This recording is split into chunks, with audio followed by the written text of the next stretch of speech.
First, open your phone's Settings menu. Scroll down until you see Apps or App Management, depending on your phone model, and give it a tap. Now, inside the Apps menu, you'll see a list of all your installed applications. To make this quick, use the search bar at the top and type Telegram. Once you find it, tap on it to open the app's details. Here's where we get rid of the unnecessary files that might be causing the issue.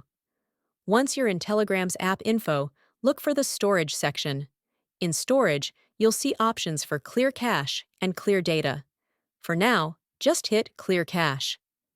Don't worry, this won't erase your chats or important files. It just clears out temporary data that can bog down the app. When you tap Clear Cache, a confirmation window might pop up. Simply press OK, and that's it. Your cache is cleared.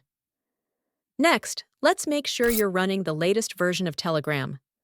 Open up your Play Store or App Store if you're on iPhone. Search for Telegram and see if there's an update available. If you see an Update button, go ahead and tap it.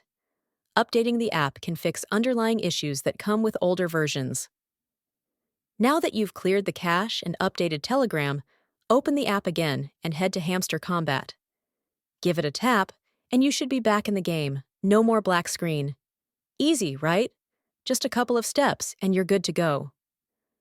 If it's still giving you trouble, one last thing you can try is restarting your phone.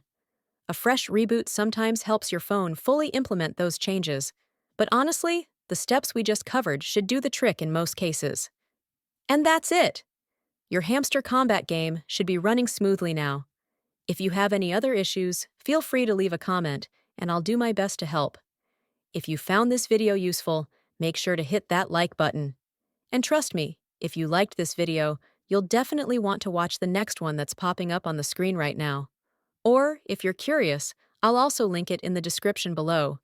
Thanks for watching, and don't forget to subscribe for more handy tips and tricks. See you next time.